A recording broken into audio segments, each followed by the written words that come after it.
Can you elaborate on what the code should look like? Yeah, the code would be very similar to the current freight code, which would allow workers, allow machinery to move from state to state with the same sorts of COVID safe restrictions in place. Means that we'd have one rule covering the whole of Australia, as we do with a lot of our other movements and things. And it would end a lot of uncertainty and really confusion and difficulties as we try and launch into this coming seasonal harvest, whether we're talking about our fruit and veggies from the top of Australia right down to Tasmania, or whether we're talking about our grain crops, which underpin so much of our nation's exports. So I guess that means free movement. So how do you track people?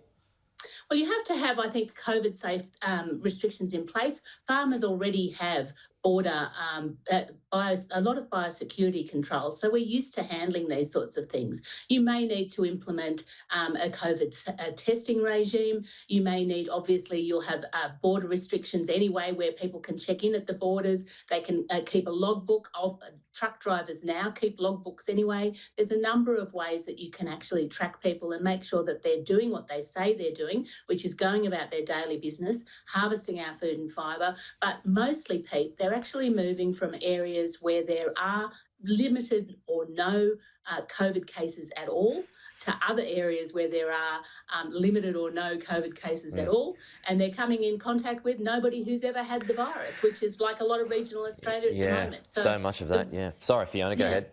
Well, I was just going to say, so the risk, Pete, I think, we're really looking for a risk-oriented approach to this. The state borders are really just lines on maps, like any other lines on maps that we have in Australia when it comes to agriculture, and we don't function within those borders. We function as a whole nation. We are all, going for Australian agriculture. We need our whole nation to pick our crops, and we need to be able to move around and do that. Well, it's interesting that you bring that up, because there's reports, Fiona, today that the border closures, as you would know, devastating farmers at the moment. They're struggling to harvest crops to the tune of $2.35 billion in agriculture from the New South Wales economy. I mean, it's so significant, isn't it? It's so significant. I mean, here we have one of the biggest recessions in all time, and yet we're talking about a huge hit to the nation's economy. Nearly $7 billion when it comes to horticulture, just alone, Pete, and so, and let alone grain crops, which, as I say, underpin so much of our exports. So we deliver food to people right across Australia. If you live in Sydney, you can enjoy Northern Territory mangoes. You can enjoy Tasmanian salmon. You can enjoy anything, because we pick our fruit and veggies and we deliver it right across Australia and right across the world. But that produce doesn't just jump into the trucks on its own. It needs people to pick it, it needs machinery, and we have to be able to have the freedom to move to and from across states as we need to, but also in a COVID-safe way, so that we can just have one permit that everybody's happy with. Put the politics aside. We know COVID is incredibly important, but these regions just don't have the virus. The risk, we think the modelling shows the risk is very small. Well, what do you make of the premiers at the moment who are just refusing to budge when it comes to borders? Well, it just seems that there's a bit of grandstanding going on at the moment. And really, I don't think Aussies like that. I don't think Aussies like people saying, that it's only about their state. I think it resonates when people say we're all Australians, and Australians have this great ethos that we're all in it together.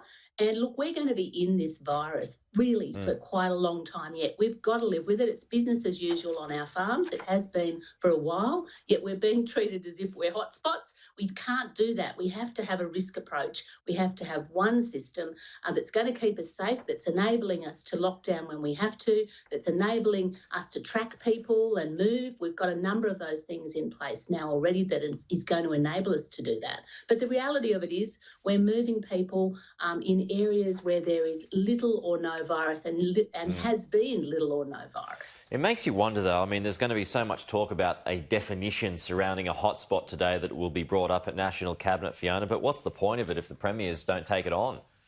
Oh, exactly. And I think, people obviously are, and in some ways it's great to be, fiercely protective of your local area, I think, and fiercely passionate about your state. But a lot of the funding actually does come federally, whether you're talking about health or whether you're talking about education or whatever it is. And we have all these complicated mechanisms in our federation, Pete, to manage it. But at the end of the day, agriculture certainly functions as a nation. We're a proudly agricultural nation. And, we hope that the premiers will actually look at this and go, yeah, look, it's important that people get food on their plates. It's important that produce gets picked. It's important we can keep actually delivering that produce overseas and delivering to our export dollar at a time where we badly need it. We can do it in a COVID safe way, and we can do it in other ways other than just putting these lines on maps, imaginary lines on maps at state borders. Okay, Fiona Simpson.